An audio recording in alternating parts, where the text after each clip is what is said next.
Hello gamers and gamettes, what is going on? My name is Tanek127 and welcome back to another video. And guys, I'm back. It has been a rough, long couple weeks. Thank you guys all for, bearing with me for the absence on the channel and stuff like that. So for a quick update, for those who don't know, my father-in-law was actually on hospice care for the past few weeks, and he had actually ended up passing away. Unfortunately, me and my fiance were pretty much working tirelessly to, take care of him and care for him, in his final days and stuff like that. He was battling a really ugly cancer that he got on his liver. By the way, we do have a GoFundMe set up for his funeral and stuff like that. And while the funeral home has been gracious enough to work with us and everything, we are going to be working to to pay that off. So if you do want to contribute and help out, spread the word, or even donate yourself, link to that GoFundMe will be down in the video description. And rest in peace to my father-in-law. Once again, like I say to you guys, thank you all so much for your patience and understanding during this time. But anyway, let's go ahead and talk about today's gaming news. So, while I'm gone, it seems that the game industry just can't be left alone. A plethora of crap has happened. You guys are going to be getting some very interesting videos over the course of the next week. I'm talking, there's some drama and new stuff going on with Wayfinder. There's some stuff with Xbox. There's some stuff with Square Enix. The Square Enix and Xbox stuff we're going to talk about in this video. The Wayfinder thing, that's going to be for another video. That one's a separate topic we're going to go ahead and touch on. So, while I was away, Square Enix has apparently been dealing with some serious issues, and some things I really didn't expect. Apparently, two of their biggest games have not been doing so well, and that kind of makes me a little upset and disappointed, because I do work with Square Enix frequently. They have given me a lot of different review keys for different games within the past few years. I've built a lot of good relationships and stuff with a lot of people over there, and that kind of bothers me. And not to mention, the company did suffer layoffs. But apparently the whole exclusivity thing with PlayStation isn't working out for them. And while I think this is a good thing and should be, set a standard across, the industry and make an example, I'm still, I'm not a fan of, people getting laid off and losing their jobs over stuff like this. Apparently, off of games like Final Fantasy 16, 7 Rebirth, really highly anticipated games, that we would think would be a crazy success. Apparently, these games lost millions of dollars, and they're totally redoing the structure of their company to focus on more ambitious projects and resources. And they're doing all kinds of restructuring, and I'm just like, wow. Now, while this news doesn't come as a complete surprise to me, because I personally think Square Enix, as a third-party developer, should have chilled out with the PlayStation exclusivity a long time ago. Once Kingdom Hearts came to Xbox, that should have been the end of it. That should have been their key to stop right there.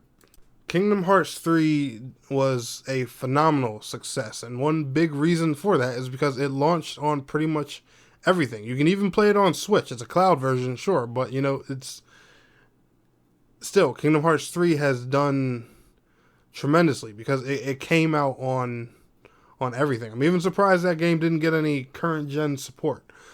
But then they backtrack. Even after releasing Final Fantasy 14 on Xbox, finally, they take the Final Fantasy 7 remake, of all things, a beloved game like Final Fantasy 7. After, boasting and bragging at an Xbox showcase that all Final Fantasy games were on Xbox except 14 at the time.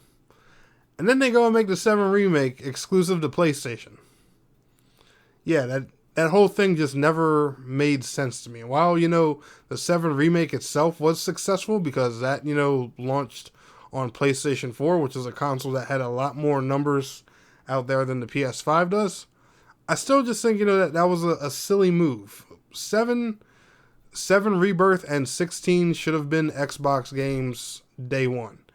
And now I hope Square Enix has learned, and that really is the case.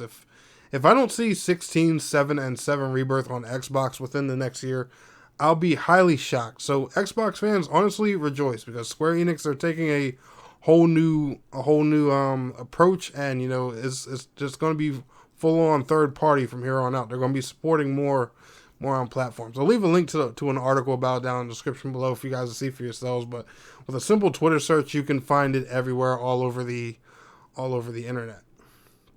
Now, the second thing that's been going on is Xbox has been taking a lot of heat. And they're talking about, you know, more Xbox games going third party and stuff like that. People abandoning the Xbox platform and yada, yada, yada, yada. Listen, that being the case, who cares? And I'm going to tell you guys Xbox's biggest problem and why the Xbox hardware isn't selling like that. When I log on to my Xbox, I will see people on my Xbox friends list, and I quote, doing things like playing Minecraft on Nintendo Switch, playing Minecraft PlayStation 4, playing Minecraft PlayStation 5, or playing Sea of Thieves PS5, and stuff like that. So, I don't think Microsoft is really concerned about their hardware sales. I think they're more concerned about, you know, just spreading their service. And I don't think I think the world's just not grasping that they're not too crazy about how many consoles they sell. Because they're making revenue from a billion different places. Game Pass, the games, the consoles that they do sell. Yes, you know, being on an Xbox makes you part of the Xbox ecosystem, but one reason and one thing I love about my Xbox, and what I told you guys from day one why I thought it was the best console for MMOs, is because it's the one system where you can interact with everybody and everything. Discord is 100% accessible on Xbox. You click it in your social tab, all your servers come up on a list. My friends who play on PC games, I can simply send them a party chat invite just as if, you know, they're playing on Xbox, and they can do the same thing with me while they're on PC. On PlayStation, you can't do that. PlayStation is just strictly PlayStation, and no offense to PlayStation, but Xbox is really a big multi-platform thing. And I can send party chats to people, you know, and talk to them whether they're gaming on their phone, whether they're gaming on their PC, you know, whatever device they have that runs the Xbox app or software, I can game with them, play with them, and talk to them on whatever. And I really don't think that the world is comprehending that Microsoft is worried about, you know, just selling their platform, not their console. Their console is just one part of the equation. And like the thing is, the reason I think this is the case is because every time you see the Xbox news and drama going on, you'll see everyone and their mom stressing about it. The content creators, the media, you know, people yapping on Twitter. You will see everyone stressing it, but Xbox. Like, even with, you know, the recent drama with the layoffs and stuff like that, you know, people were coming at Phil Spencer. They were coming at Sarah Bond. Now, don't get me wrong, layoffs are never a good thing. But with the restructuring and rebuilding that they're doing, it's a business. At the end of the day, all this is inevitable, as much as I hate to say that. And, you know, like I said, I don't want to see anybody get laid off or lose their job.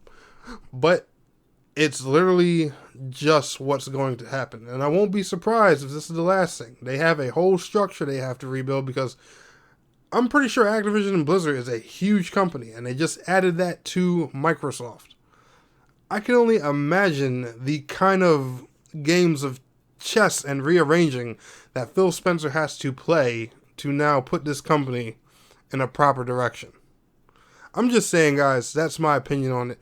Let me know how you're feeling down in the comments below. Anyway, y'all enjoyed today's video. Smash that like button. I will see y'all in the next one. Peace out. Have a good one.